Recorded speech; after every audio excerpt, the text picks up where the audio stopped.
Well, ladies and gentlemen, I was gone for the morning. This is the mound system. They are done except for the tank and an inspection. Apparently the tank goes over there somewhere. It's going to be a 3-holer. I think I know what that means. So this is a system designed for 3 bedrooms. It was originally going to be set up for a 4-bedroom house, but I made the house smaller. I don't really need a septic, a mound system for a 4-bedroom house since I don't have a 4-bedroom house. But it's kind of fun. This is a mound system, appropriately named because it's a mound.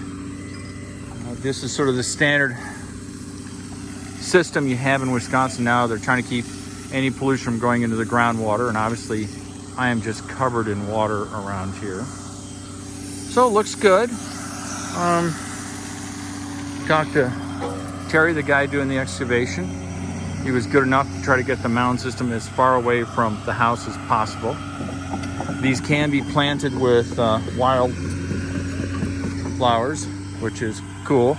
You can't plant anything that will penetrate into the mound system because that will violate the way they operate.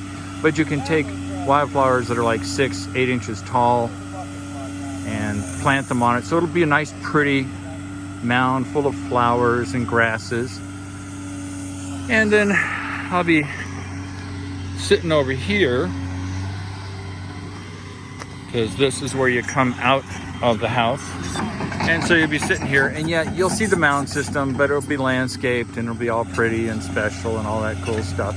And this is frankly the only place we could put it because it takes a special kind of soil to have a mound system. And this is where the soil is. So life looks good. We're getting the system installed. We're moving along. Someday I'll actually be in this thing. God, I just love these machines. They're just so amazing. So, you have a good day. Bye.